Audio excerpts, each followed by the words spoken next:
ngobrol dengan topik yang terkait dengan keseharian. Sorry, YouTube-nya udah jalan ya? YouTube-nya udah jalan?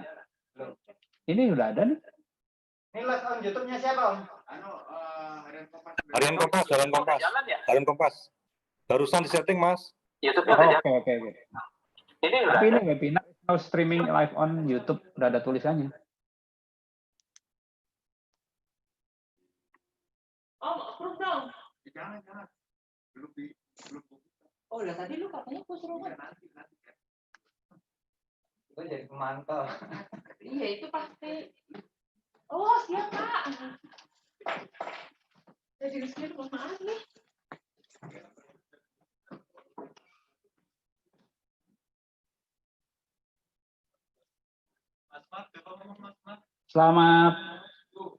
Selamat siang Bapak Ibu dan sahabat-sahabat Kompas semuanya. Kita bertemu lagi dalam acara Kompas Talk, sebuah pertemuan virtual yang diadakan oleh Harian Kompas. Mbak Emi, halo. Halo, selamat siang. Selamat siang. Sehat-sehat Pak Marioto. Sehat-sehat. Pak Budi. Kangen aku. Mana kebayanya? Nanti sore.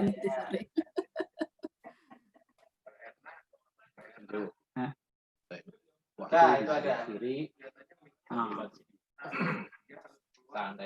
Nanti tanya jawabnya langsung aja ya. Nah, ini di Jogja. Atau kayak kemarin aja yang Di Jakarta. yang Yang di YouTube. Yang di Settingannya YouTube kayak kali gini. ya. Iya, balik dari mana? Aku bisa ketikin di sana atau gimana? Berarti? Oh, kemarin pakai itu pakai apa? Kayak Zoom ya? Selamat siang. Bu Ellen mikrofonnya belum on. Enggak. Mic-nya di Sini sana. kan enggak. Ini Bu Ellen belum hidup.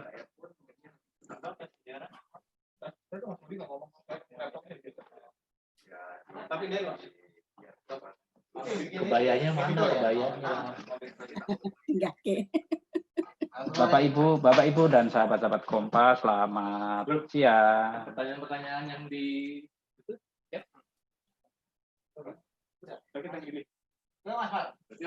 Ada satu lagi yang harus Selamat tes.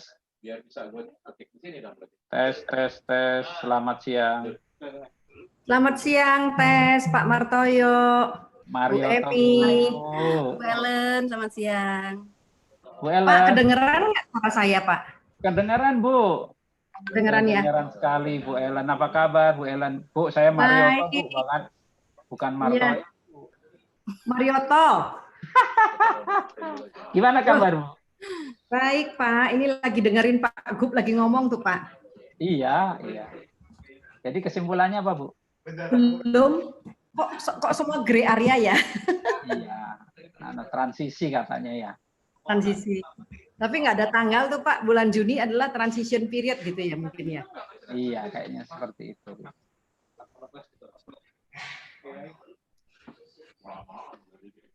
Ya, tapi nanti kita ngomong persiapan aja kali ya, Bu ya. Memang Pak, lama ini juga sebenarnya kita tuh hanya bersiap kok, Pak. Kita tahu kan kalau yang bisa mutuskan boleh buka enggaknya kan ada bagiannya. Betul. Tapi lebih baik bersiap daripada enggak. Iya. Pak, supaya lebih sempurna, Pak. Betul. Bu Ellen di rumah ini, Bu Ellen? Saya work from home, Bu.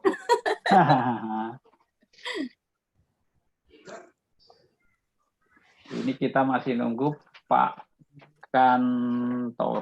Kantoro. Saya daripada nanti nunggu lupa minum, tak minum dulu aja.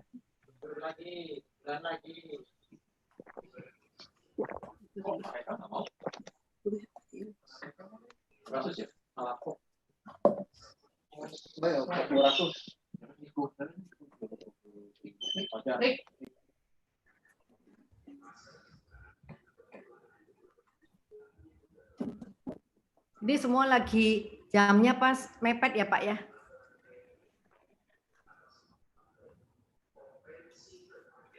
Itu kan torannya Sekarang iya ini. Kalau nggak ada dari Mas Mar gitu. Masa buka nggak itu? Seandainya. Oh, ini Q&A ini bisa kan? Atau biasanya kan orang Atau chat bisa? Ya Di bisa, chat, bisa. di chat. Jadi kan tampil di sini. Nggak usah. Tapi nanti saya bacakan aja ya, lebih ini ya. Ya, kalau Mas Mar Kalau yang kemarin kan kayak ribet ya, jadi. maksudnya Mas Mar langsung pilih aja nih kira-kira yang related sama ini aja. Jadi YouTube sama Ya kalau YouTube nanti kita yang di situ ya.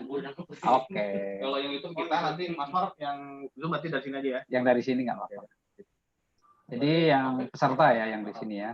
Jadi nanti Mas Waras tinggal nentuin ini aja timekeeper, tinggal berapa waktu. Mm-mm. Ini di YouTube sudah muncul 3 wajah.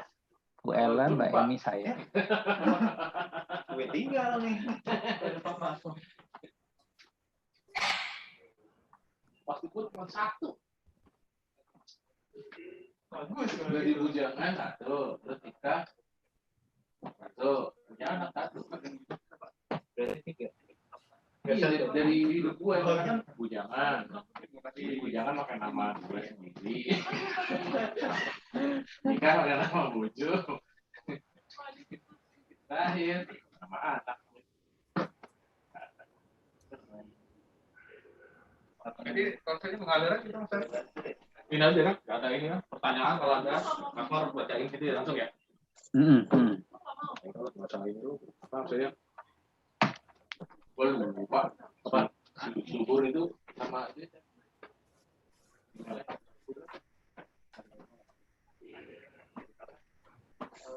Depannya ada depannya Mas Andreas Markus. Halo. Albertus. Oh iya Albertus ya Mas. Pak Kantoro, selamat siang Pak. Selamat siang Mas. Saya manggilnya Mas Andreas sama Mas Marioto nih anaknya. Saya sama Marioto. Mas Marioto, siap. Aku panggil Mas juga ya. Siang Ibu Ellen, Bu Emi, semua teman-teman. Selamat siang. Gimana Pak kabar Pak? Sehat-sehat Pak ya? Baik, sehat semua. Semangat. Masih nungguin keputusan dari live presscon, tapi ya kita semangat terus pokoknya ya Bu Ellen ya. Belum sampai di titik akhir ya Pak ya? Iya. Ini di layar YouTube udah muncul nih wajah-wajah kita, udah 4 orang dan muncul. Moga-moga lancar koneksinya. Iya. Ya, amin.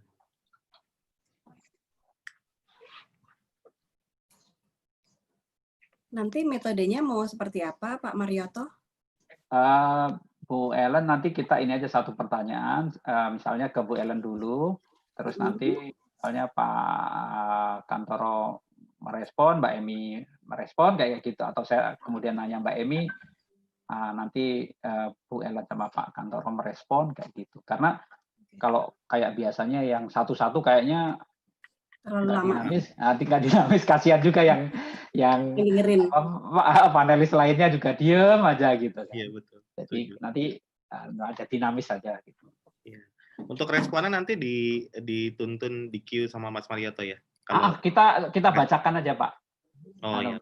Mas Kantor, kita bacakan terus nanti direspon. Kita 2 minggu yang lalu pernah kita nyalakan ya mikrofon sama videonya, tapi kayaknya ada lag ya, karena salah satu peserta kemarin itu dari Papua, jadi mungkin jarak ya, jadi kita persilahkan, kita nunggu lama gitu, baru ngomong, terus respon baliknya juga delay gitu. Jadi tapi itu nanti, ya dinamika online sih Pak. Iya, sekarang kayaknya sih lebih bagus kali ya. Sekarang waktu sebelum Lebaran tuh kayaknya ada aja gangguan di rumah masing-masing. Ini ada juga, ini saya perkenalkan Mbak Arum nih. Mbak Arum, nanti seperti biasa Bu Ellen, Pak Kantoro, Mbak Emi, teman Litbang akan ngasih bocoran sedikit. Boleh. Hasil riset sementara. Siap. Halo. Halo Mbak Halo. Halo. Hai. Mohon maaf lahir batin ya semua. Sama-sama Mbak Arum. Lahir batin juga Mbak Arum.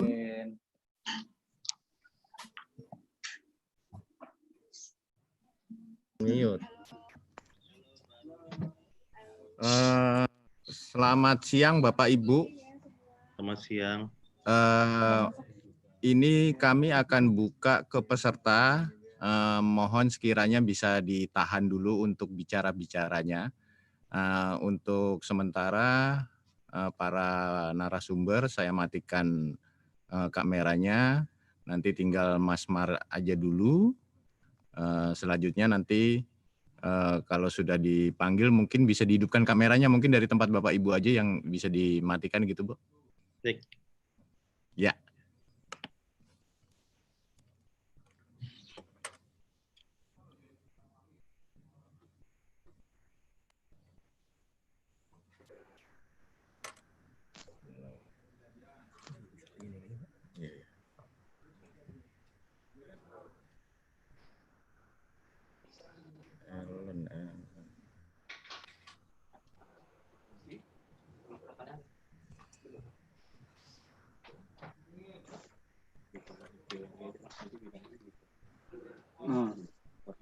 Ya.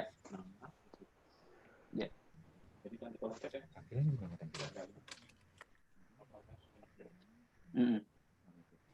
Yuk, 12.55.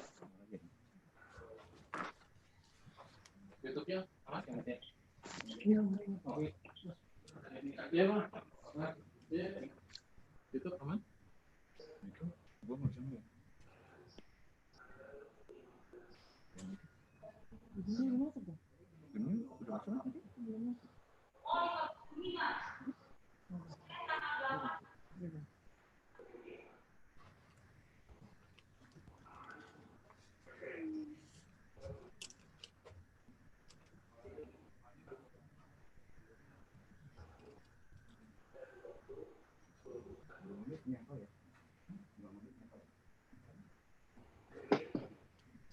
Mas Mar. Mas Mar. Udah berapa orang yang masuk gitu? 36. Suara gue masuk ya? Lu nggak bisa.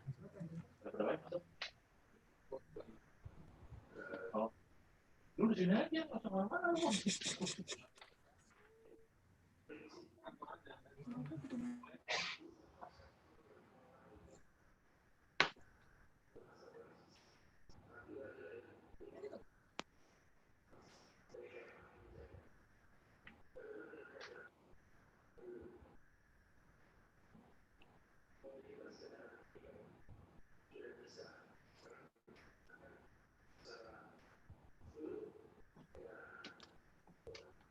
Selamat siang Bapak Ibu dan sahabat-sahabat Kompas semuanya.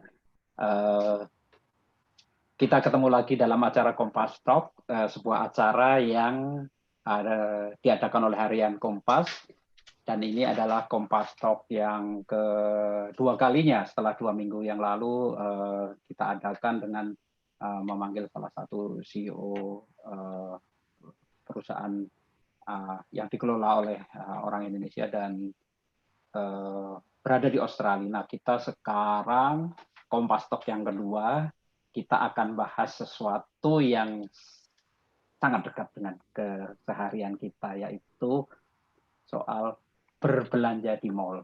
Namun tidak seperti biasanya karena ada pandemi, ada syarat-syaratnya untuk berbelanja di mall. Nah, kita nanti akan bahas bersama dengan 3 orang narasumber. Kita masih menunggu saat ini peserta yang sudah masuk sudah 42 dan panelis sudah siap. Kita akan mulai tepat pukul 13.00. Nah, Bapak Ibu dan sahabat-sahabat Kompas semuanya, kita ingin mengadakan acara Kompas Talk ini secara rutin dan kita ingin juga mengangkat tema-tema yang terkait dengan keseharian kita. Karena adanya pandemi, kemudian muncullah istilah normal baru, dan di normal baru itulah kita harus berubah. Banyak hal yang waktu sebelum pandemi biasa-biasa saja dilakukan, sekarang harus mengikuti protokol-protokol yang baik dianjurkan oleh pemerintah, oleh perusahaan maupun oleh komunitas. Nah, kita pada hari ini kita secara spesifik akan membahas soal berbelanja di mall. Seperti apa ketika nanti normal baru mulai berjalan. Kita masih menunggu peserta lainnya. Kita akan mulai 3 menit lagi. Sampai saat ini peserta yang sudah masuk sudah 47, 48 dan bertambah terus. Nah, ini sangat menarik karena baru kali ini acara virtual yang dihadiri lumayan banyak. Dari daftar yang kami terima, jumlah yang ingin ikut mencapai 100 lebih dan sampai tadi pagi terus bertambah. Mungkin karena temanya adalah sangat dekat dengan keseharian kita, yaitu berbelanja. Nah, kita masih menunggu sebentar lagi, kita cek lagi. Ya, kita masih menunggu 2 menit lagi. Nah, sambil kita menunggu narasumber yang nanti akan ngobrol sama kita, yang pertama Ibu Ellen Hidayat, beliau adalah Ketua Asosiasi Pengelola Pusat Belanja Indonesia, DPD DKI Jakarta. Kemudian Mas Kantoro Permati, beliau adalah General Manager Marketing Communication Grand Indonesia, sebuah pusat perbelanjaan yang tidak asing lagi bagi kita di Jakarta. Kemudian ada juga Mbak Emi Kuswandari, ini praktisi kehumasan, tapi kali ini kita undang Mbak Emi ini sebagai shopper karena dia sering berbelanja. Nah, kita ingin ngobrol antara pengelola mall dan juga shopper, seperti apa sih sebenarnya ketika nanti normal baru diadakan dan persiapan-persiapan apa yang perlu kita lakukan saat belanja. Bapak, Ibu, dan sahabat-sahabat Kompas, ya peserta terus bertambah. Kita masih menunggu. Bapak, Ibu, ini nanti ada sesi tanya jawab. Nah, saya sarankan Bapak Ibu yang ikut di Zoom, terdaftar di Zoom, silahkan nanti ketik di Q&A atau di chat, fasilitas chat, sebutkan nama institusi, nama komunitas atau nama perusahaan, kemudian pertanyaannya gitu. Nah, nanti akan saya bacakan dan kemudian direspon oleh narasumber kita. Nah, sekarang tepat pukul 13.00. Bapak, Ibu, dan sahabat Kompas semuanya, kita ketemu lagi dalam acara Kompas Talk, sebuah pertemuan virtual yang diadakan oleh Harian Kompas. Nah, ini adalah pertemuan yang kedua. Setelah 2 minggu lalu kita bikin event yang sama. Kali ini kita akan bahas sebuah topik yang terkait dengan keseharian kita, yaitu belanja di mall saat normal baru. Memang kita baru saja mendengar penjelasan dari Gubernur DKI Jakarta Bapak Anies Baswedan tentang status pembatasan sosial berskala besar. Nah, kita ingin nanti membahasnya juga dengan sejumlah narasumber. Nah, yang pertama saya ingin memperkenalkan narasumber kita. Yang pertama adalah Ibu Ellen Hidayat. Ini nama yang sudah tidak asing lagi bagi kalangan pengelola pusat perbelanjaan. Bu Ellen adalah Ketua Asosiasi Pengelola Pusat Belanja Indonesia DPD DKI Jakarta. Selamat siang, Bu Ellen.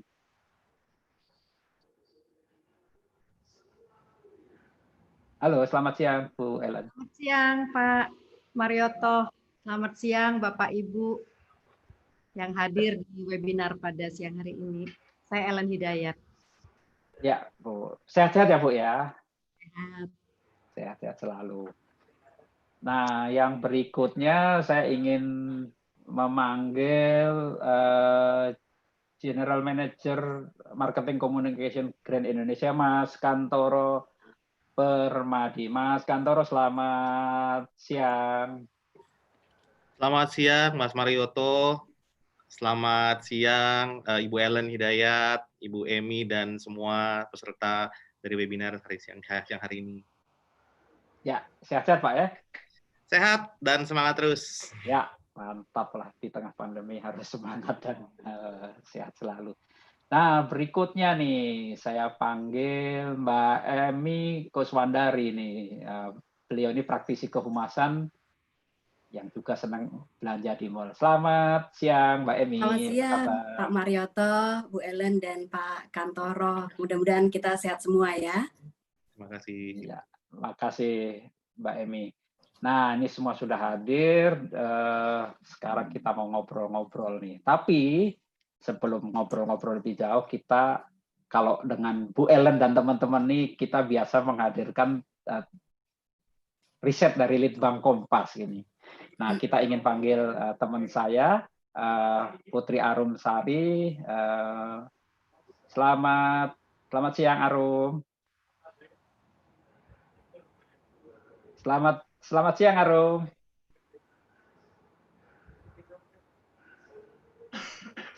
Selamat siang.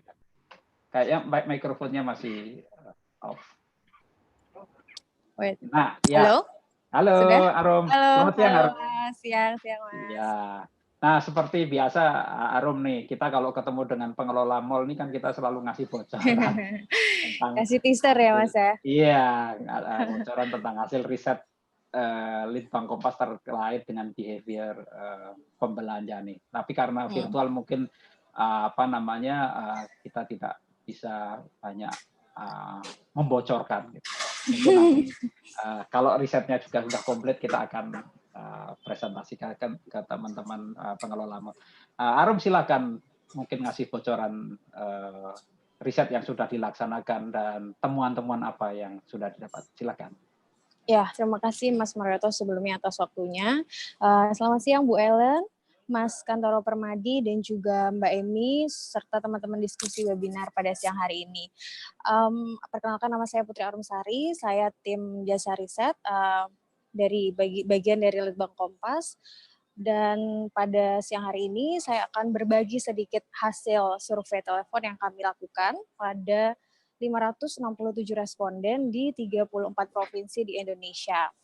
Kami melakukannya pada awal Mei. Awal Mei ini berarti PSBB memasuki bulan kedua ya, yang masih ke bulan kedua. Tapi sebelumnya saya mau nanya dulu nih, waktu PSBB teman-teman ada yang tetap ke mall nggak ya? Atau Mas Mar tetap ke mall nggak ya? Waduh.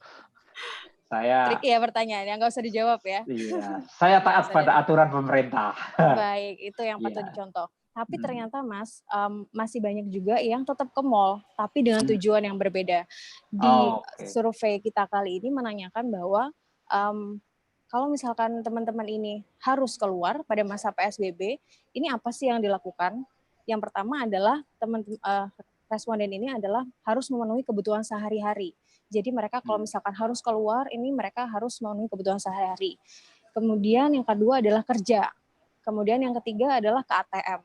Yang memenuhi kebutuhan sehari-hari ini sampai 75%. Jadi 3 dari 4 orang itu tetap melakukan kegiatan di luar rumah untuk tujuan memenuhi kebutuhan sehari-hari. Ya ini wajar ya, karena kita juga setiap hari butuh makan, butuh ada suplai bahan makan, dan lain-lain sebagainya. Itu yang menarik. Jadi walaupun PSBB ini ada aturan yang tegas, tapi orang itu tetap keluar untuk memenuhi kebutuhan sehari-hari.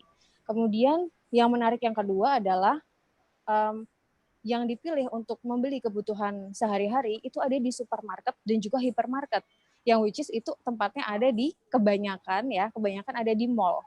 Nah, kenapa ya mereka kok lebih milih supermarket dan hipermarket? Karena pertama, reasonnya adalah bersih. Kemudian mereka menerapkan protokol kesehatan yang komplit, dari masuk harus dites dulu suhunya, kemudian ada jarak antar kasir. Jadi itu yang membuat mereka nyaman, sehingga mereka paling banyak ternyata kalaupun harus pergi keluar rumah untuk membeli kebutuhan sehari-hari, mereka perginya ke supermarket dan hipermarket, dan itu posisinya paling banyak ada di mall. Nah, kita tahu memang mall ini pada masa PSBB kan memang tutup, tapi tidak begitu dengan hipermarket dan supermarket, sehingga mereka tetap aja ke mall untuk ke sana. Gitu sih, Mas. Dan itu dua hal yang menarik yang bisa saya sampaikan di sini. Dan hari ini, jadi tadi Pak Anies sudah mengumumkan kalau kita selesai ya Mas, 4 Juni ini PSBB tahap kedua ini udah selesai ya Mas? Apa ya, lebih tepat mungkin transisi kali ya.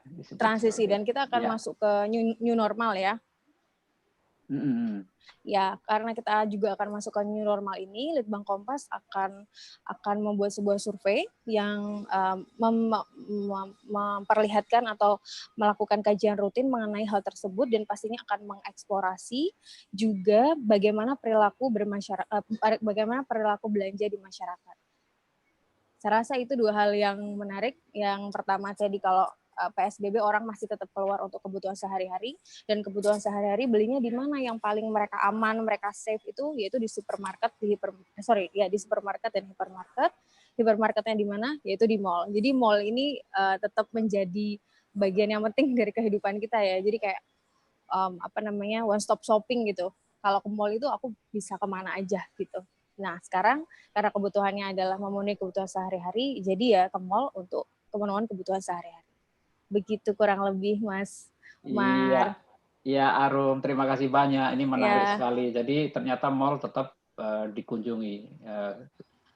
Kenapa ke mall? Sebagian besar mengatakan untuk memenuhi kebutuhan sehari-hari gitu. Dan yang nggak kalah penting ternyata ini ya, kerja pastilah yang ketiga ke ATM gitu. Iya. Jadi tetap dikunjungi juga. Iya, menarik banget ke ATM.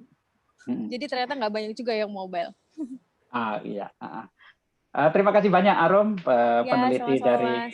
Litbang Kompas. Nah, kita sekarang langsung ngobrol nih tentang belanja nanti pada saat normal baru. Bu Ellen nih, kan sudah sekian lama mall sebagian besar tutup ya, dan dibuka mungkin untuk kepentingan seperti belanja sehari-hari, terus untuk farmasi gitu. Nah, pasti kan suatu saat para pengelola mall ini kan berharap ya bisa kembali lagi gitu. Tapi kan dengan protokol yang baru gitu, atau ketika menghadapi normal baru. Nah, Bu Ellen, sejauh mana sih pengelola mall bersiap untuk nanti start dengan norma baru? Silakan Bu Ellen. Ya, Pak Marioto, Pak, suara saya keluar ya Pak ya? Ya, jelas Bu, jelas sekali. Ngetes suara dulu. Ya. Oke, Pak Marioto, terus terang saya juga sangat gembira pada hari ini bahwa mendengar dari Mbak Arum hasil surveinya yang menyatakan 75% masyarakat itu masih percaya untuk memasuki pusat belanja. Ini sesuatu sekali buat kami ya, pengelola pusat belanja. Terima kasih untuk yang sudah disurvei dan memberikan angka yang bagus untuk masuk ke pusat belanja instead of tipe-tipe perdagangan lainnya. Ya, saya tidak sebutkan secara detail. Ini ada pertanyaan, bagaimana sih sekarang kita harus bersiap-siap untuk memasuki new normal? Memang saya pernah sampaikan bahwa dengan adanya COVID-19 ini, kita tidak terus bisa menunggu sedemikian. Mau tidak mau, senang tidak senang, berani tidak berani, kita akan melewati suatu masa transisi. Saya selalu sampaikan transisi untuk menuju kepada new normal. Dan ini saatnya sekarang ya. Tadi Pak Gub sudah menyampaikan bahwa Juni adalah transition period dan mall diizinkan buka di tanggal 15 Juni. Apa saja yang sudah disiapkan oleh anggota kami di DKI, khususnya kami mempunyai anggota kurang lebih sejumlah 80 anggota. Kemudian seluruh Indonesia pusat belanja yang ada di bawah naungan APPBI ada sekitar 326 pusat belanja. Tentu setiap daerah mempunyai peraturan dan pembatasan-pembatasan yang berbeda-beda. Kami fokus untuk berbicara mengenai DKI. Sebenarnya DKI ini sudah bersiap-siap. karena PSBB sudah cukup lama, jadi kami beserta semua anggota kami yang 80 itu harus selalu siap. Kenapa demikian? Untuk reopening suatu mall lagi itu membutuhkan waktu, tidak bisa dilakukan serta-merta dan langsung. Misalnya hari ini diumumkan, besok buka, nggak bisa. Karena masih banyak gerbong kami, ibaratnya lokomotif itu gerbongnya panjang sekali. Jadi kami masih harus memberitahukan kepada karyawan-karyawan kami, memberitahukan juga kepada tenant-tenant terutama, dan tenant-tenant harus memberitahukan lagi kepada karyawan-karyawannya dan melakukan persiapan yang boleh dikatakan A sampai Z. Tetapi apa yang sudah dilakukan persiapan oleh pusat belanja? Kami mendapatkan surat edaran dari Menteri Kesehatan, kemudian juga dari Menteri Perdagangan, dan dua surat edaran ini menjadi pedoman kami untuk menyempurnakan pedoman yang sudah kami buat. Jadi APPBI kita membuat suatu pedoman SOP kepada anggota secara basic untuk yang harus diikuti. Namun kami membebaskan kepada anggota untuk meningkatkan ataupun melakukan penyempurnaan-penyempurnaan sehingga bisa lebih baik lagi daripada protokol kesehatan yang sudah digariskan. Misalnya antara lain, saat ini semua pusat belanja ini sedang sibuk buat video ya, buat video sebenarnya.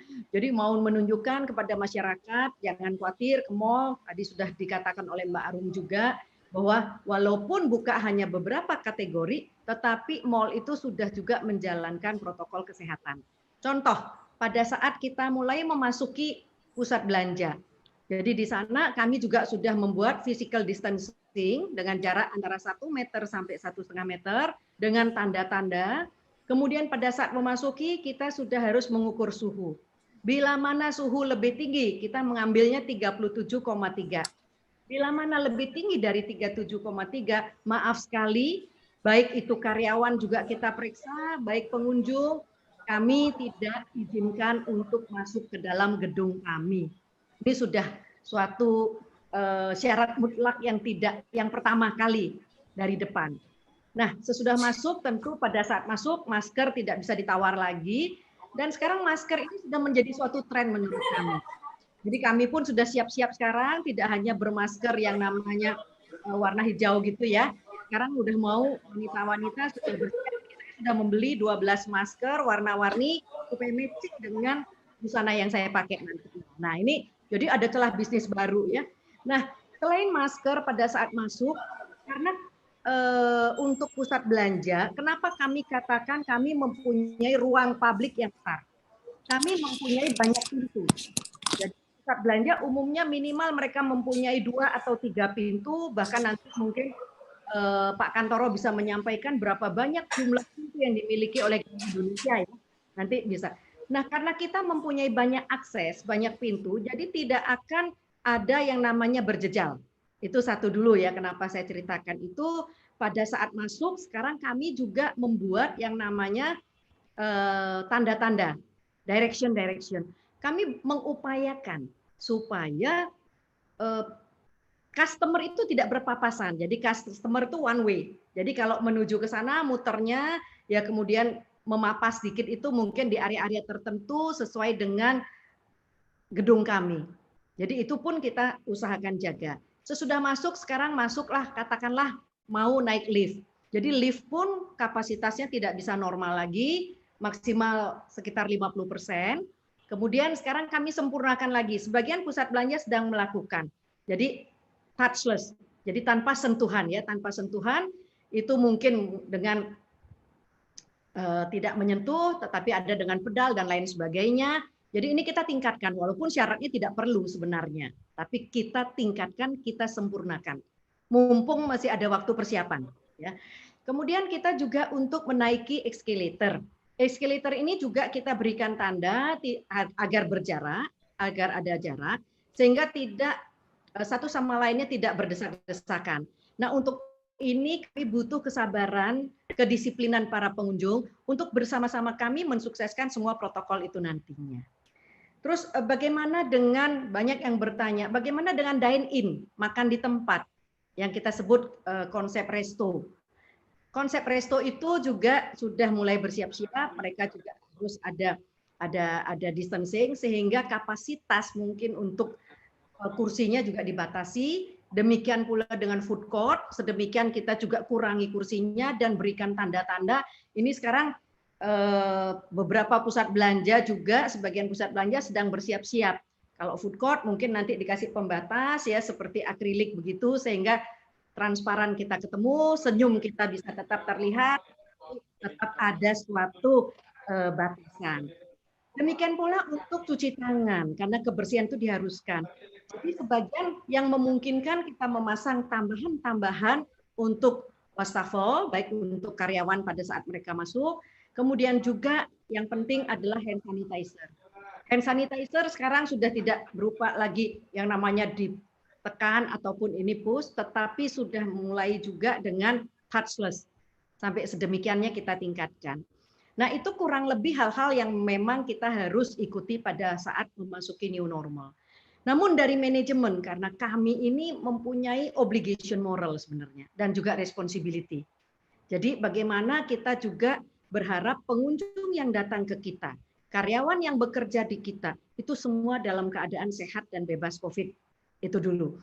Itu sebabnya kami mempunyai suatu tim yang namanya tim pengendali COVID di setiap pusat belanja. Jadi manajemennya membuat suatu tim dengan organisasinya, kemudian juga ruangannya dan lain sebagainya. Andai kata terjadi demikian, apa yang harus dilakukan? Kemudian tiap hari mereka harus beredar di pusat belanja untuk melihat ketaatan-ketaatan para pengunjung dan juga karyawan.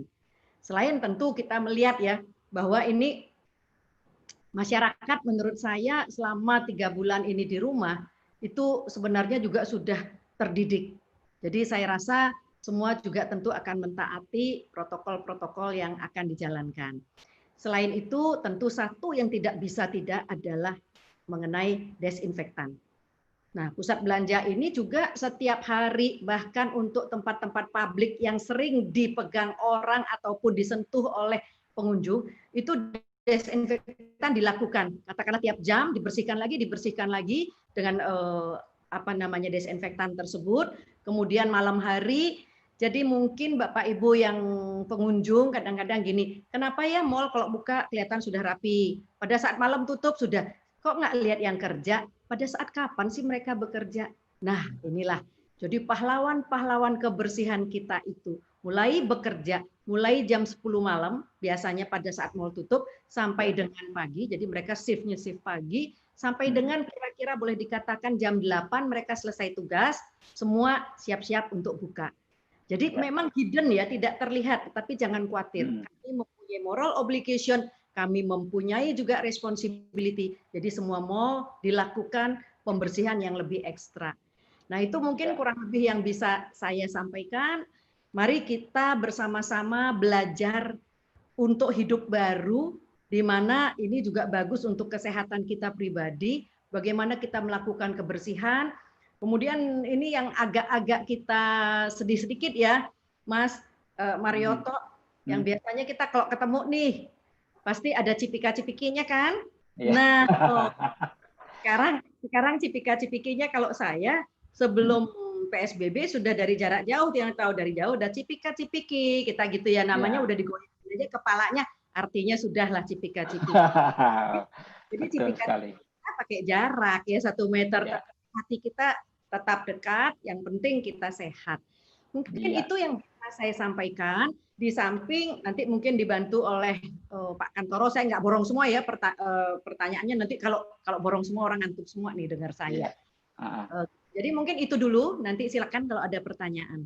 Ya, terima kasih Bu Ellen Hidayat nih, sangat menarik sekali kita mendengar persiapan teman-teman pengelola pusat perbelanjaan gitu ya, detail sekali. Dan yang menarik tadi itu ternyata ada pasukan hidden ya yang bekerja jam 10 malam untuk membereskan dan juga membuat tempat-tempat pusat perbelanjaan menjadi sangat aman dan nyaman. Nah, saya ingin beralih ke Mas Kantoro nih, lebih detail lagi nih. Saya membayangkan Grand Indonesia gitu sebesar itu. Tadi Bu Ellen bilang pintunya banyak gitu kan, karyanya banyak, tamunya banyak nih. Sekian lama kan bukan tutup ya, tapi hanya tadi supermarket, hipermarket yang buka terbatas. buka terbatas tapi Terbatas, tepatnya. ya, betul. Tiba-tiba harus mulai lagi nih. Kayak saya ingat tuh pabrik, kalau pabrik itu mulai kan juga tadi Bu Ellen bilang ya tidak langsung ini harus persiapan ABCD gitu. Nah saya ingin tahu lebih lanjut nih persiapan pusat perbelanjaan spesifik mungkin Grand Indonesia. Apa yang sudah dilakukan dan akan dilakukan terkait dengan pembukaan di era normal baru. Silakan Mas Kantoro. Baik, Mas Marioto, terima kasih. Terima kasih teman-teman semua, Ibu Ellen. Jadi saya mau tekankan dulu, memang mall itu sudah habitatnya itu selalu mencari sesuatu yang baru, Mas. Nawarin inovasi. Jadi kalau misalnya ada new normal, kata-kata new itu sebetulnya tidak asing bagi pengelola mall. Cuman hanya perlu pembiasaan saja, betul ya Bu Ellen ya? Jadi kita tentunya dengan hal-hal yang baru ini, kita sudah pasti bisa menyiapkan ataupun memodifikasi. Jadi dari yang tadi Bu Ellen sampaikan, sekedar melengkapi, di Grand Indonesia itu kita ada sekitar 52 akses pintu. Namun demikian, nanti ketika kita buka kembali, ada beberapa akses yang kita centralize dan kita membuat antrian untuk mengatur sirkulasi, Mas. Gitu. Jadi kalau di lobi biasa kadang-kadang kan suka numpuk ya antara orang yang masuk, keluar, terus ngedrop off dari mobil ataupun dijemput, nunggu dijemput sama mobil. Nah, jadi nanti jangan kaget kalau customer GI yang datang kembali kok jadi seperti theme park kayak Dufan gitu misalnya, kok ini ada Q-pole belok-belok, terus udah gitu diatur yang nunggu mobil sebelah sini, masuk sini, keluarnya sana, semacam itu. Memang kita mengatur sirkulasi itu, satu. Terus kedua juga yang tadi Bu Ellen bilang memastikan bahwa seluruh karyawan itu sehat, betul. Jadi sekedar informasi di Grand Indonesia untuk yang sudah kita cek dan memang temperaturnya di bawah 37,3, kita kasih pin di sini. Gitu, di bawah 37,3. Supaya apa? Supaya customer bisa melihat sendiri, bisa tahu sendiri bahwa oh memang sudah dicek dan memang sehat, kurang lebih gitu.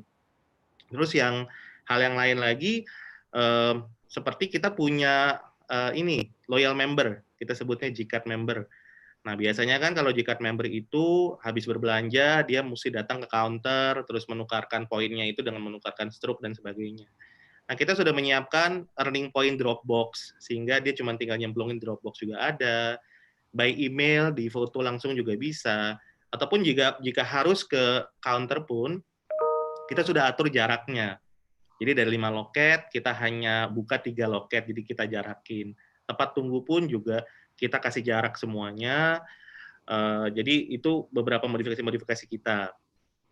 Lain dari itu juga, kalau tadi disampaikan soal operasional saja, sebetulnya dari sisi marketing juga sebetulnya banyak juga yang harus dimodifikasi, Mas. Gitu. Jadi contoh pengadaan acara, event. Kita harus mereview dan harus mengubah bentuk-bentuk acara yang sifatnya mengumpulkan crowd. Jadi ya ada cara-cara baru lah yang mungkin sekarang eranya memang ke arah sana sementara ini. Jadi menyesuaikan acara-acara yang sifatnya mengumpulkan crowd itu jadi tidak ada, jadi atau disesuaikan. Terus juga meningkatkan kolaborasi online dan offline juga dengan tenan-tenan kami. Ada juga sekarang yang chat and shop lah, ada juga yang online shopping dan sebagainya. Mungkin hal-hal yang dulunya kita sebut kalau mall itu bricks and mortar. Bricks and mortar itu betul-betul offline, sementara yang online itu betul-betul jadi kayak terpisah. Nah, ini garisnya jadi semakin tipis dan bahkan mungkin harusnya sudah tidak ada lagi. Gitu. Jadi bagaimana caranya bisa saling mendukung satu sama lain. Karena ujung-ujungnya kan customer ya. Kalau memang customer memang pilihannya memang dia lebih nyaman mau online dulu, tapi terus udah gitu juga kadang-kadang ada juga yang harus offline karena memang mereka harus merasakan, ingin tahu barangnya seperti apa. Nah, ini mekanisme dan sebagainya ini yang nanti jadi hal-hal yang baru juga. Nah, setelah itu kita juga perlu mereview secara berkala, Mas. Pola belanjanya ini ada perubahan nggak? Ada shifting nggak? Tadi kan sudah disampaikan sama Mbak Putri bahwa mall itu masih banyak orang ke mall untuk membeli kebutuhan. Sementara kalau misalnya kita tahu dari dulunya, sebetulnya mall itu bukan hanya membeli kebutuhan, ada yang hangout, ada yang ya bertemu orang gitu ya, ada yang meeting mungkin gitu. Banyak hal-hal lain yang bisa dilakukan di dalam mall. Namun kita juga harus mereview secara berkala kira-kira pola apa yang berubah dan pola apa yang tetap namun harus disesuaikan, kurang lebih itu sih Mas. Ya, Mas Kantoro nih rupanya ini ya rumit juga ya untuk kembali membuka itu, terutama terakhir teman-teman di mall nih pasti juga mengamati perubahan behavior tadi itu ya, sehingga apa namanya direview dan juga ada perbaikan, termasuk event ini kan sebetulnya termasuk yang penting di mall ya untuk mengumpulkan kerumunan, tapi kali ini sepertinya apa namanya tidak bisa dilakukan atau kalau dilakukan kombinasi ya online dan offline itu. Nah, Mas Kantoro, saya ingin tanya sedikit sebelum ke Mbak Emi ya. Itu bagaimana ya Grand Indonesia mensosialisasikan perubahan ini sejauh ini ke calon apa namanya calon pelanggan atau tamu gitu. Tadi Bu Ellen kan sempat katanya ada yang bikin video-video untuk di-share sehingga orang tahu kalau ke mall ini harus seperti ini. Sejauh Grand Indonesia seperti apa rencananya Mas Kantoro untuk sosialisasi? Baik. Jadi di Grand Indonesia sendiri kita juga sama sedang menyiapkan video yang akan kita share baik melalui channel-channel sosial media kami. Terus juga ketika masuk mall itu lengkap sekali, ada poster, ada LED gitu. Hampir di semua channel yang tadinya kita gunakan hanya untuk promosi, saat ini kita gunakan juga untuk sosialisasi, Mas. Gitu. Karena ini kan kebiasaan baru ini kan juga perlu disampaikan kepada masyarakat. Kita harus nunjukin bahwa mall ini serius, Mas. Saya tuh sebetulnya di sini pingin meningkatkan dan menjaga terus trust level antara pengelola mall, customer, tenant gitu. Karena kita nggak bisa jalan sendirian. Saya mau yang menekankan di sini bahwa pertama kita diawasi oleh pemerintah. Kita mengikuti aturan pemerintah. Kedua, kita punya acuan dari asosiasi. Gitu. Asosiasi ini juga ada yang resmi, ada yang nggak resmi, Mas. Kenapa saya bilang nggak resmi? Nggak resmi itu gini, kalau yang resmi kan ada presentasi, ada segala macam ya. Yang nggak resmi itu kita karena satu sama lain kenal, itu bisa saling tegur, Mas. Misalnya, mall kamu tuh kok begitu-begitu segala macam. Nah, itu artinya kita tuh tidak berdiri sendiri. Kita saling menjaga mall itu. Jadi kita pingin tunjukin ke masyarakat bahwa seharusnya bisa berbelanja dengan new normal ini, tapi tetap merasa aman dan nyaman. Karena kita semua di sini meyakinkan sekali bahwa satu sama lain saling menjaga. Kurang lebih gitu, Mas. Ya, makasih Mas Kantoro. Nah, saya sekarang ke Mbak Emi nih, sebagai shopper nih. Tadi Bu Ellen sudah menjelaskan tentang protokol. Detail, dan sangat detail menurut saya. Ya. Mas Kantoro juga menceritakan ke kita bagaimana persiapan di salah satu mall di Jakarta, yaitu di Grand Indonesia. Nah, saya ingin bertanya ke Mbak Emi, apakah Mbak Emi siap untuk kembali jalan-jalan di mall? Silakan Mbak Emi. Sebetulnya ini kabar gembira gitu ya, setelah tadi ada penjelasan dari Gubernur untuk masa transisi kita bisa beraktivitas secara normal. Tentu ini kita sambut gembira karena sudah 2 bulan, 3 bulan saya nggak bisa lari bareng Mas Marioto gitu kan, karena kita harus terpaksa di rumah masing-masing gitu. Nah, tapi kabar gembira tadi, seperti tadi sudah disampaikan Bu Ellen dan juga Pak Kantoro, sebagai customer gitu ya, kami juga perlu menyikapinya secara kritis ini Mas Marioto, karena dalam 2-3 bulan masa pandemi ini, kami buat saya pribadi ini pembelajaran yang luar biasa sekali. Ternyata ketika kita tidak boleh kemana-mana, hidup kita itu sederhana sekali gitu ya. Ketika kita tidak boleh belanja, ada cara lain untuk memenuhi kebutuhan kita, misalnya online. Bahkan pasar-pasar tradisional pun juga ada bisa pesan belanja dan mereka akan mengantarkannya ke rumah kita masing-masing. Nah, ada kerinduan amat sangat untuk mencium bau mall ini, Mas. Berbelanja, duduk, kemudian ngopi gitu ya. Karena buat kami yang berada di Tamrin, sebetulnya kita tetanggaan ini Pak Kantoro. Mall itu kan sudah seperti rumah kedua buat kita gitu ya. Di sana kita makan, di sana kita meeting, weekend membawa keluarga gitu ya. Jadi selama 2-3 bulan tidak jumpa dengan mall itu rasanya emang benar-benar rindu sebetulnya.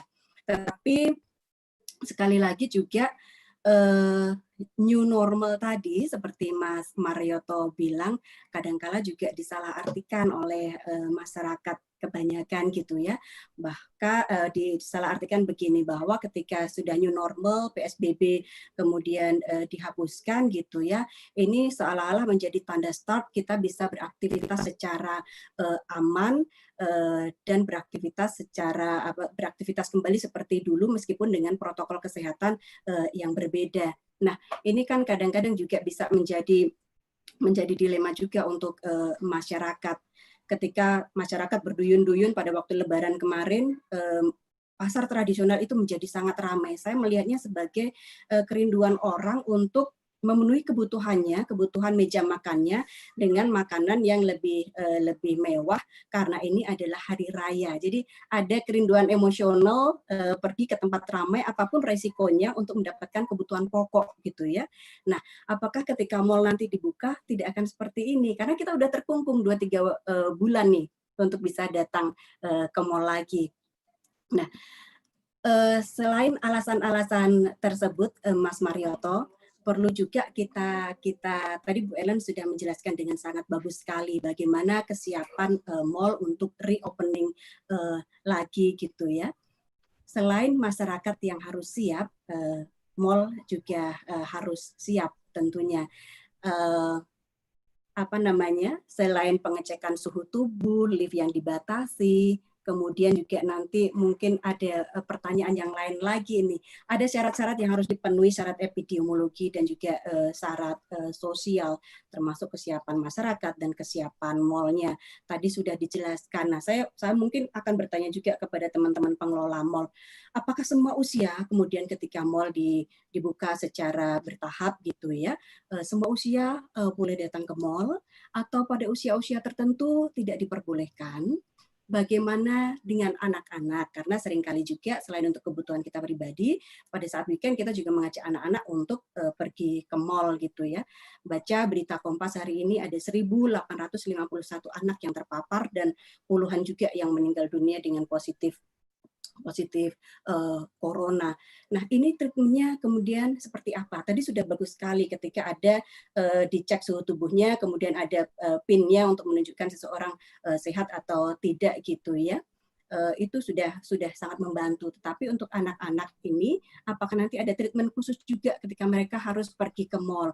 Apakah semua area boleh mereka masuki? Atau pada area-area tertentu tidak diperbolehkan anak-anak ini masuk ke tempat tersebut misalnya. Nah, yang sangat dekat dengan customer, sangat dekat dengan perempuan ini Mas Marioto, yaitu kebiasaan kita untuk mencoba memegang baju, mencoba baju gitu ya. Apakah nanti kami sebagai customer masih boleh memegang baju, menyentuh baju, kemudian mencobanya? Kalau saya megang, orang lain juga pasti akan megang gitu ya, karena baju-baju tersebut dipajang. Dengan baju kita coba, itu kan potensi penularan tetap saja ada karena kita tahu bahwa ada banyak sekali orang tanpa gejala juga yang bisa menjadi penular untuk sesamanya. Apakah mal-mal dengan kategori ABC juga nantinya mungkin bisa dipikirkan juga untuk mempunyai virtual fitting nih. Jadi tanpa mencoba baju, orang sudah bisa memantas baju ini cocok tidak ketika saya akan beli. Nah, pada waktu kita memilih baju, apakah kita harus menggunakan sarung tangan atau boleh megang begitu saja? Karena ada banyak orang yang megang baju gitu ya. Sarung tangan ini, apakah kita sebagai customer harus membawa sendiri atau disediakan oleh mall? Karena kita tahu dari berita kemarin PT KAI sendiri saat ini sedang menghitung jumlah face shield yang mereka bisa bagikan kepada penumpangnya. Tentu ini hal yang sangat menarik. Karena satu baju itu kan bisa dipegang oleh banyak sekali orang. Pengunjung mall itu kan bisa dari 11.000, 30.000 sampai mungkin di hari biasa gitu ya, di weekend mungkin bisa 100.000. Nah, bagaimana teman-teman ini mengantisipasi juga? Kami rindu mall, tetapi kami juga ingin mendapatkan keamanan selama kami beraktivitas di mall. Tadi bagus sekali restoran food and beverage sudah ditata sedemikian rupa gitu ya, mengingatkan saja untuk nanti pramusajinya juga sebisa mungkin menyajikan itu, menghidangkan itu dengan memakai sarung tangan sebagai prosedur kesehatan. Kemudian apakah tenan-tenan yang banyak sekali tadi seperti sudah Bu Ellen dan Pak Kantoro sebutkan tadi sudah diajak untuk berbicara dan melakukan simulasi, melakukan exercise. Karena kalau sekarang yang buka adalah pusat perbelanjaan untuk bahan makanan gitu ya. Tetapi ketika dibuka semua itu kan yang datang akan banyak juga dibandingkan dengan hari-hari terakhir ini. Saya nggak tahu, mungkin angka 30.000, 65.000 itu akan berkurang jauh pada waktu awal-awal, tetapi kan tetap saja jumlahnya masih tetap akan ribuan juga orang yang datang ke mall tadi. Kira-kira itu, Mas. Saya senang sekali dengan yang sudah dilakukan oleh teman-teman di asosiasi dan juga pengelola mall ini. Karena buat saya yang bergerak di bidang PR gitu ya, membuka kembali mall ini bukan sekedar menerbitkan aturan normatif, tetapi bagaimana merebut hati masyarakat dan membangun trust. Ini yang utama, seperti tadi sudah disampaikan Pak Kantoro. Bagaimana membangun trust bahwa mall aman kembali untuk customer-nya datang. Ini soal PR-ing yang sangat besar dan harus dilakukan secara serentak dan berkesinambungan. Kira-kira seperti itu, Mas Marioto. Ya, terima kasih Mbak Emi ini. Menarik sekali. Ternyata banyak orang yang rindu ke mall, salah satunya diwakili oleh Mbak Emi ini. Tapi ya gitu kan, seperti apa kira-kira itu? Tadi sudah dijelaskan oleh Bu Ellen dan Pak Kantoro ya. Ini pertanyaan Mbak Emi ini juga saya kira terkait dengan beberapa penanya yang kita mengirim pertanyaan melalui fasilitas Q&A. Nah, ini ada Mbak Fardila Astari, ada Mbak Dian Prima nih. Saya bacakan saja. Oh ya, ada Mbak Stella Mardiani, tapi mungkin Mbak Stella bisa mengetik pertanyaannya karena sampai sekarang belum muncul. Intinya begini, kalau tadi Mbak Emi tentang bagaimana soal umur ya, ada pembatasan enggak, kemudian bagaimana anak-anak, terus kemudian yang penting nih bagi perempuan adalah mencoba baju nih ya, menarik juga nih. Nah, di fasilitas tanya jawab ini ada juga pertanyaan nih dari Mbak Fardila Astari. Kalau tempat bermain kira-kira seperti apa ya? Apakah tutup atau dibuka dan apa syaratnya? Kemudian dari Mbak Dian Prima yang masih terkait ya, itu pengaturan toilet nih penting juga nih, karena nggak sedikit yang datang ke mall juga urusannya ke toilet ya. Nah, kemudian dari Mbak Stella ini soal ini bagaimana untuk kategori tenan salon, kids entertainment, klinik kecantikan, apakah sudah boleh beroperasi di fase pertama? Silakan Bu Ellen menjawab. Ini yang kaitannya dengan mungkin operasional ya. Nanti ada beberapa pertanyaan lagi yang kaitannya dengan prosedur gitu. Nah, silakan mungkin Bu Ellen untuk menjawab beberapa item pertanyaan dari soal nyoba baju, toilet, umur, kemudian juga anak-anak nih, fasilitas anak-anak juga tenan-tenan salon ini seperti apa? Silakan Bu Ellen. Baik, ini Bu Emi sekali bertanya itu sudah selesai sebenarnya webinar kita kalau dijawab.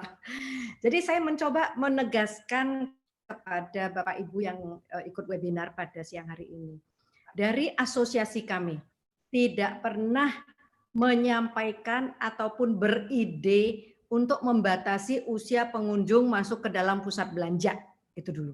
Tidak pernah. Memang muncul isu-isu di luar yang mengatakan kalau masuk pusat belanja katanya umur 45 sudah nggak boleh gitu kan. Nah, Jadi sampai hari ini kami tidak pernah mencetuskan ide itu, bahkan terpikirkan pun juga tidak, karena bagi kami tidak usia di mana itu diskriminasi usia, masyarakat sudah lebih mengerti siapa yang akan diajak ke mall untuk tahap pertama, kemudian mau anaknya, mau bayinya, atau mau orang tuanya, misalnya demikian. Namun kenapa isu-isu ini timbul? Memang ada beberapa dari pemerintah menyampaikan ingin membatasi usia. Menurut kami umur 60 itu masih muda ya Mas ya, kata WHO dulu ya. Jadi masih remaja. 60 itu masih remaja kita gitu ya. Jadi dan umur 45 ke atas itu adalah segmen yang memang maaf ini sangat potensial bagi pusat belanja. Artinya usia mapan. Kemudian saya kemarin ini minggu lalu dihubungi dari pemerintah menyampaikan SOP-nya demikian. Saya dengan tegas menolak tolong yang mengenai umur tidak boleh dimasukkan. Karena sudah mulai keluar viral. Nanti kakek neneknya tunggu di puskesmas, katanya begitu ya. Sedangkan cucu-cucunya boleh bermain. Ini benar-benar diskriminasi dan kami tahu pusat belanja itu umumnya adalah untuk keluarga juga. Jadi mana tega ya kita ke mall dengan anak tetapi orang tua ditinggal di rumah. Kesempatan mengajak orang tua hanya mungkin weekend. Ini kurang lebih demikian. Jadi kami sudah mengatakan kepada pihak pemerintah bahwa tidak usah usia itu menjadi batasan karena merepotkan kami juga. Apakah orang ke mall harus bawa KTP? Kadang-kadang kan yang awet muda kayak Mas ini enggak kelihatan umurnya kan, tapi tetap diminta KTP. Nah ini kan udah nggak sesuai dengan zamannya lagi lah melakukan itu. Jadi tetapi terakhir kami dengar memang ada himbauan. Akhirnya mungkin karena masukan-masukan dari berbagai pihak, konon pemerintah membuat himbauan bahwa umur 45 untuk karyawan diharapkan tidak bekerja di front line. Ada demikian. Jadi saya belum membaca jelas, saya belum mendengarkan tadi dengan jelas apa yang disampaikan, belum membaca juklak dari Pemprov. Tetapi kalau untuk surat edaran dari Menkes maupun Menteri Perdagangan itu tidak ada batasan usia. Itu saya mungkin sudah menjawab ya Bu Emi ya. Ini borongannya saya bagi-bagi dengan Pak Kantoro ya. Oke. Ya, Bu. Kemudian saya jelaskan lagi masalah tadi pertanyaannya saya lompat dulu. Ada yang bertanya bagaimana mengenai produk kategori leisure. Leisure itu kita anggap seperti sinema, bioskop, mainan anak, massage, karaoke, kemudian salon, perawatan kecantikan dan lain sebagainya. Biasanya dari awal kemarin yang lebih dulu tutup tuh kategori leisure ini. Sehingga menurut kami kemungkinan besar dengan ada pembatasan yang mengatakan 15 Juni hanya 50%. Ini karena kami dari tadi terpaku di webinar, kami juga belum jelas mendengarkan. Menurut kami itu mungkin akan lebih belakang daripada mall produk-produk atau kategori yang berlaku umum. Ya, sandang pangan itu mungkin jalan duluan, tetapi untuk yang namanya produk kategori leisure itu mungkin lebih belakang. Demikian. Tentu masing-masing tenant ataupun masing-masing kategori mereka sudah juga disiapkan basic protokol kesehatan yang harus diikuti. Jadi misalnya untuk retailer demikian, mainan anak misalnya harus bagaimana, kemudian untuk salon supaya ada jarak bagaimana, mungkin menggunakan pakaian apa bagi petugasnya dan lain sebagainya. Kalau yang namanya facial ini semua pakai Ibu. Jadi dari pembersih kami, housekeeping, security, kemudian parkir dan juga sales promotion girl ya judul kita, karyawan tenant dan karyawan kami kita juga semua pakai. Jadi ini kalau ada bisnis ini lagi laris-larisnya ini borong semua kita ya. Itu pasti kita pakai, selain tentu masker dipakai, kemudian digunakan face shield. Itu sudah pasti, sarung tangan juga. Nah, untuk restoran-restoran mereka juga sudah punya SOP, bahkan mereka juga sudah mempunyai, tidak mau kalah dengan mall, itu juga mereka juga mempunyai standing hand sanitizer yang memakai sensor. Jadi tidak disentuh, sudah istilahnya begini aja sudah jatuh nih hand sanitizer-nya demikian. Jadi saya masuk ke urinoir. Tadi pertanyaannya. Nah, sebagian ya, toilet tadi Bu. Saya katakan sebagian pusat belanja karena saat ini mereka melakukan penyempurnaan ataupun modifikasi seperti yang dikatakan Pak Kantoro tadi untuk meningkatkan lagi servis dan kepercayaan kepada trust kepada konsumen. Jadi sebagian urinoir dulu itu kan terbuka ya Mas, saya jarang masuk juga nggak tahu ya isinya gimana ya. Itu kan terbuka rame-rame ya Mas ya, jejer-jejer kan. Nah sekarang sudah dikasih penyekat-penyekat. Jadi ini milikku, ini milikmu, misalnya begitu ya. Jadi sudah terpisah-pisah gitu. Jadi sudah ada penyekatnya untuk membatasi terlalu jaraknya. Jadi itu sudah mulai disiapkan juga.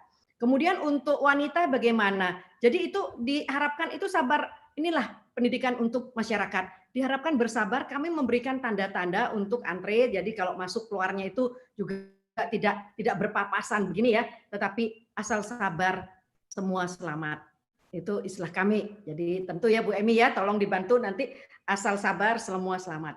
Itu tadi untuk yang toilet ya. Toilet ya. Mas Baju ini Pak Kantoro mau jawab atau saya lagi? Silakan dijawab ya Pak Kantoro ya.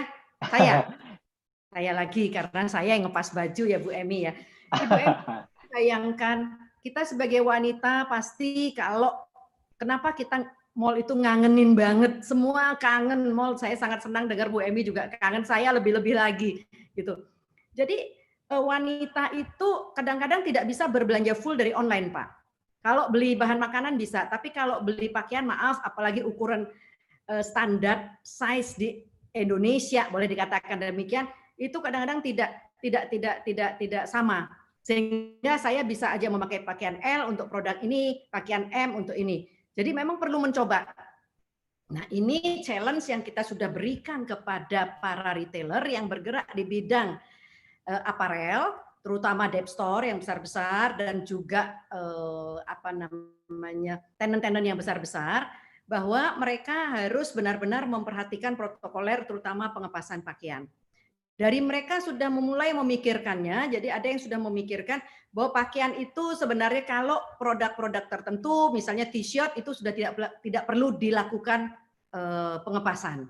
Namun untuk model-model tertentu yang diharuskan, jadi akan sudah ada batasan-batasan.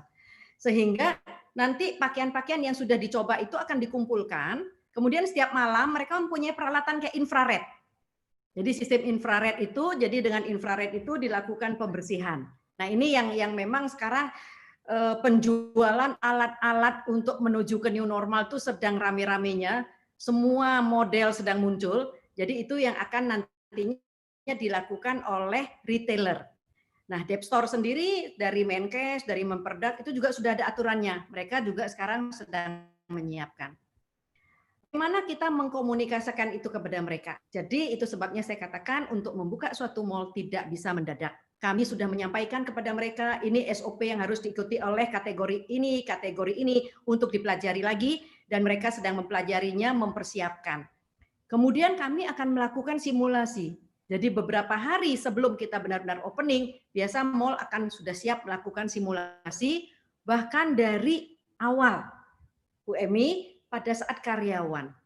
Jangan dilihat bahwa bila mallnya sudah keren, peralatannya bagus semua, nanti wah ini kok karyawannya masuk aja berjejal. Nah itu tentu tidak ya. Jadi kami bahkan melihat dari karyawan. Karyawan sehat, kita semua sehat.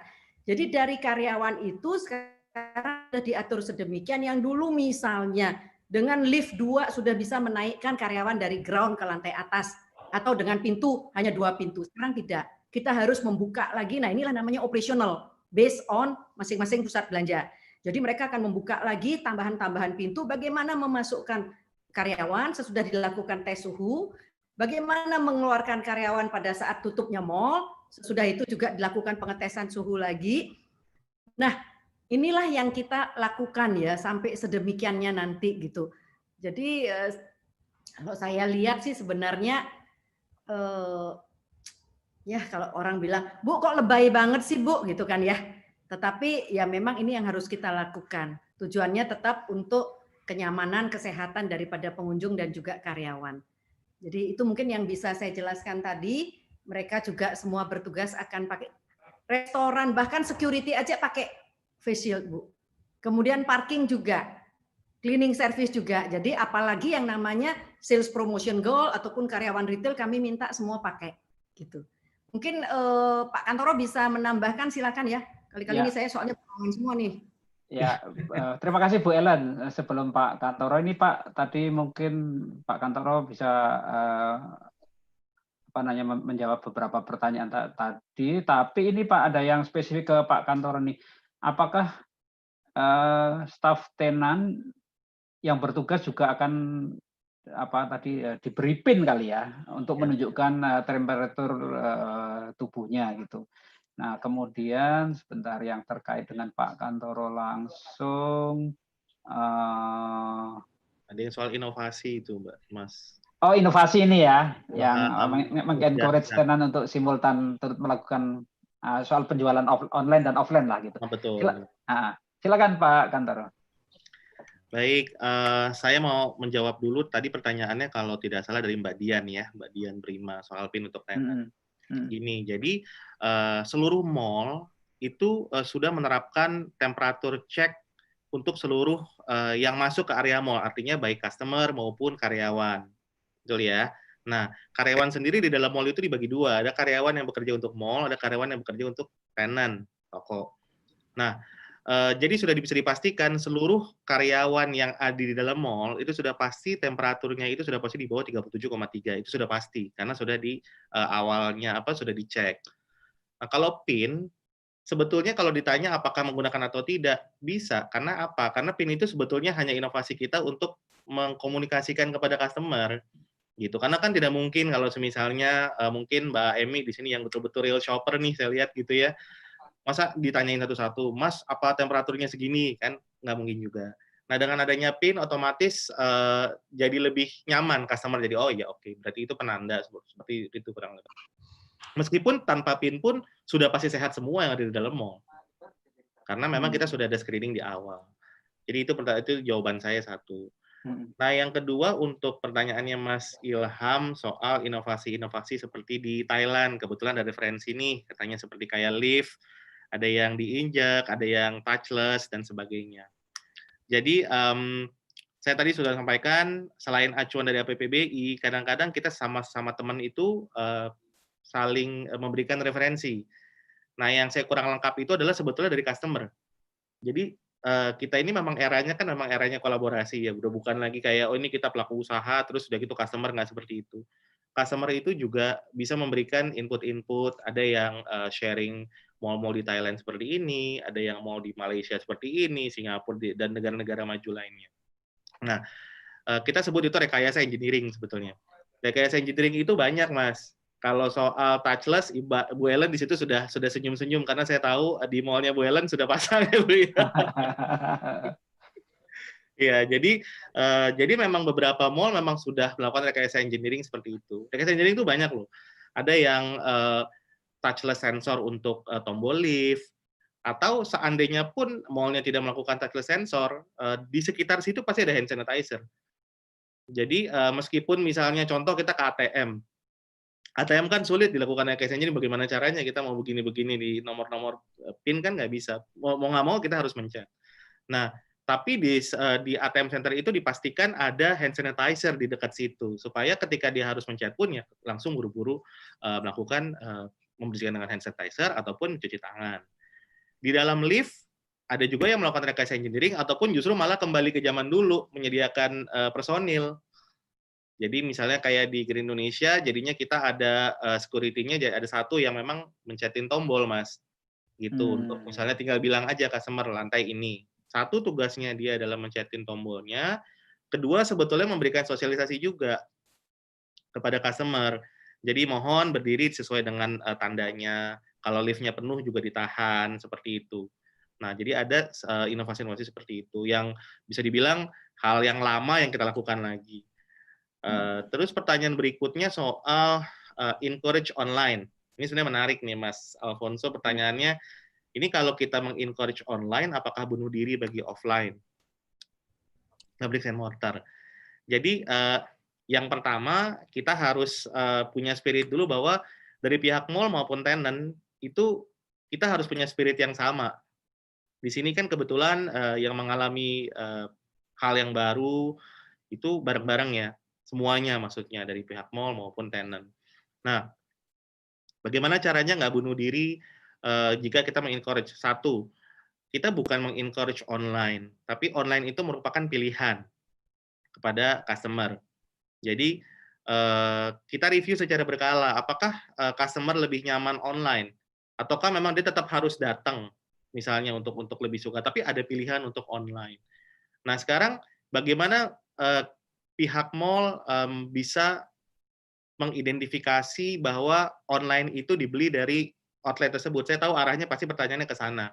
Karena kita sulit untuk mengidentifikasi, misalnya contoh kita sebut tenan A lah ya, misalnya tenan A ini dia punya online. Nah, bagaimana kita bisa memastikan bahwa customer itu beli di tenan A yang ada di GI misalnya? Caranya bagaimana? Yang satu memang balik lagi ke trust level. Jadi trust level antara pihak pengelola maupun tenant memang harus lebih ditingkatkan. Ada banyak cara ya, dari pihak tenantnya juga harus lebih transparan dalam memberikan data sales kepada apa namanya pengelola mall, sehingga pengelola mall juga bisa bantu. Itu satu. Ataupun yang kedua, kita bisa memberikan gimmick kepada customer, Mas. Jadi contoh jika misalnya di GI ada poin nih misalnya. Ketika misalnya customer yang membeli online di tenan A yang ada di GI, kita bisa memberikan poin lebih.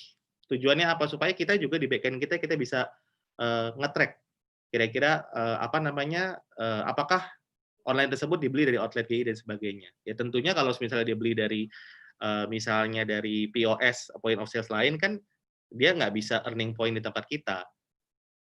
Gitu. Itu hal-hal inisiatif-inisiatif yang bisa kita lakukan supaya di sisi lain bricks and mortar juga menurut saya sih nggak bunuh diri sama sekali.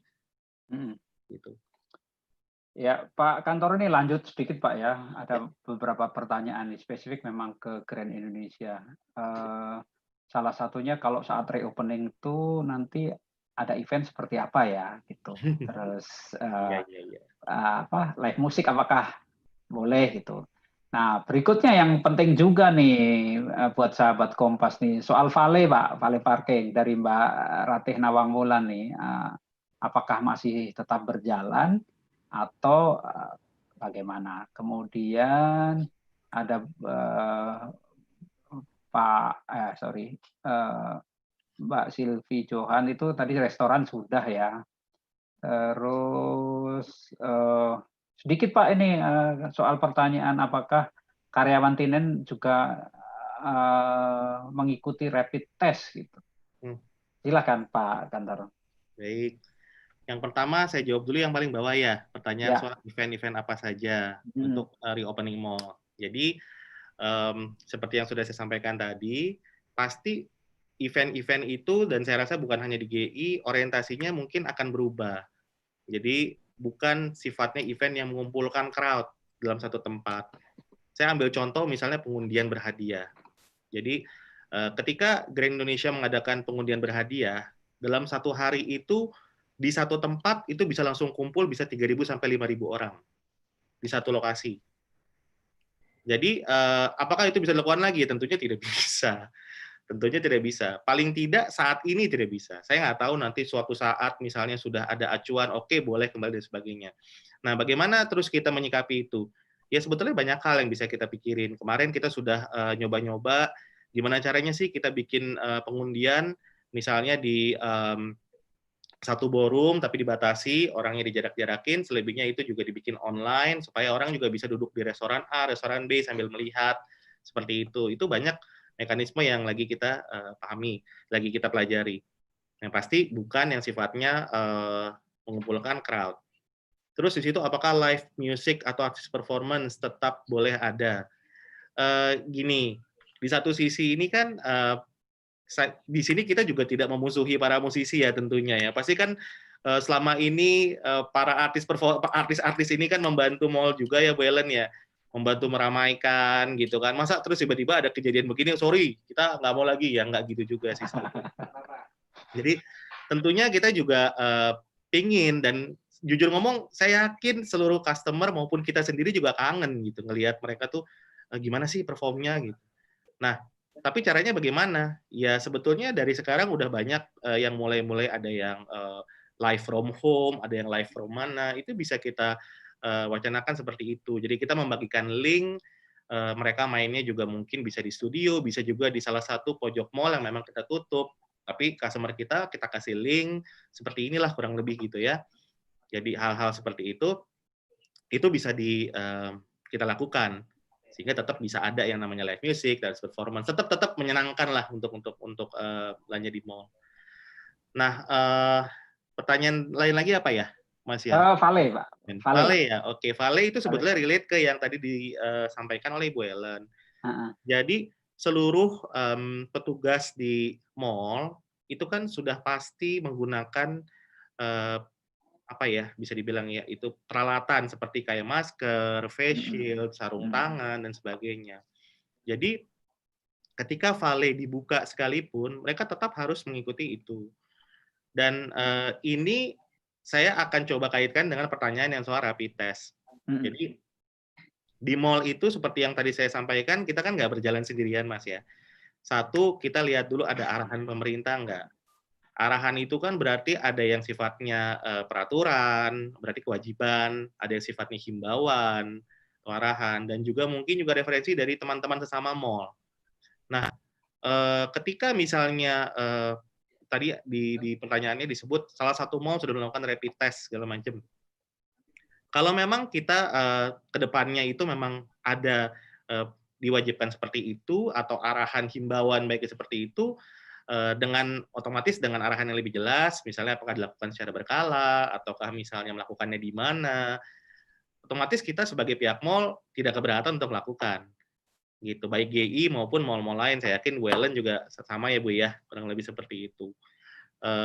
Jadi itu Mas kurang lebih. Ya, makasih Pak Kantor. Nah ini kita nggak terasa sudah 1 jam nih, tapi sebelum saya tutup, saya ke Mbak Emi dulu nih. Mbak Emi, persiapan apa yang sudah dilakukan, tengah dilakukan, dan akan dilakukan Mbak Emi nih ketika nanti kembali jalan-jalan di mall? Ini kan tadi penjelasannya sudah cukup detail ya, dari mulai soal parkirnya, soal pintu masuknya, soal tadi yang ngepasin baju, soal restoran, toilet, dan macam-macam, liftnya, gitu, eskalator, gitu. Nah, Mbak Emi sendiri persiapannya seperti apa kalau nanti akan masuk ke mall? Silakan Mbak Emi. Baik, ini tentu penjelasan yang sangat menyenangkan ya dari Bu Ellen ataupun Pak Kantoro tadi, bahwa pihak mall juga sudah well prepare gitu ya dengan reopening mallnya masing-masing. Dan mudah-mudahan itu juga berlaku untuk berbagai kelas mall yang ada di Jakarta terutama. Saya yakin mall yang bagus kelasnya pasti akan lebih ketat menerapkan itu. Tetapi mudah-mudahan juga mall di level yang lain akan mengikuti standar yang sama. Dan mudah-mudahan juga ada reward and punishment buat mereka ketika tenan-tenan ini tertib melakukan prosedur, dan ketika tidak tertib apa punishment buat mereka juga. Mungkin ada satu pertanyaan Mas Marioto mewakili sahabat Kompas ini. Ketika reopening, ada diskon-diskon gitu enggak sih? Itu satu. Bukan apa-apa. Kita senang mendapatkan diskon gitu ya. Tetapi di sisi lain, kita juga perlu berpikir bahwa ketika tenan-tenan itu tidak buka selama 3 bulan, dan sekarang mereka harus membayar sewa 3 bulan, kemudian service charge, ini kan tentu juga operasional yang lumayan besar harus mereka keluarkan untuk itu. Jadi saya tahu menggembirakan customer, tetapi di sisi lain mungkin juga beban juga untuk para pengelola tenan ini nantinya. Kira-kira itu Mas Marioto. Ya, makasih Mbak Emi. Bu Ellen, bocorin sedikit dong, diskon-diskon tadi apakah akan ada ini? Soalnya mungkin ini yang ditunggu oleh sahabat Kompas nih. Kira-kira untuk apa ya, gimmick-gimmicknya seperti apa Bu Ellen? Memang ini kadang-kadang kita katakan serba salah ya, maju kena, mundur kena. Gini, Bu Emi, kalau kita adakan program-program baru buka langsung program-program diskon yang cukup besar, itu nanti ternyata pengunjungnya bisa kecewa karena tidak boleh masuk ke mall, dibatasi jumlah pengunjung dari surat edaran mungkin sekitar 40%. Nah, dengan sendirinya Bila mana dilakukan demikian, kemudian semua antusias seperti Bu Emi gitu ya, sudah kangen, semua datang, akhirnya mereka juga akan kecewa. Mungkin pada saat transition dimulainya reopening mall secara penuh, itu pasti tenant-tenant sebagian tentu mempunyai produk-produk yang harus didiskon. Jadi mereka mungkin akan melakukan dengan cara soft dulu, jadi tidak terlalu strong sekali ya. Jadi mereka setidaknya masyarakat yang datang, pengunjung yang datang juga bisa menikmati produk-produk diskon. Namun tidak kami promosikan secara besar-besaran dulu sambil melihat sebenarnya respon dari pengunjung ini. Terus terang kami juga sedang berpikir semua. Nanti kalau reopening kira-kira pengunjungnya bagaimana ya?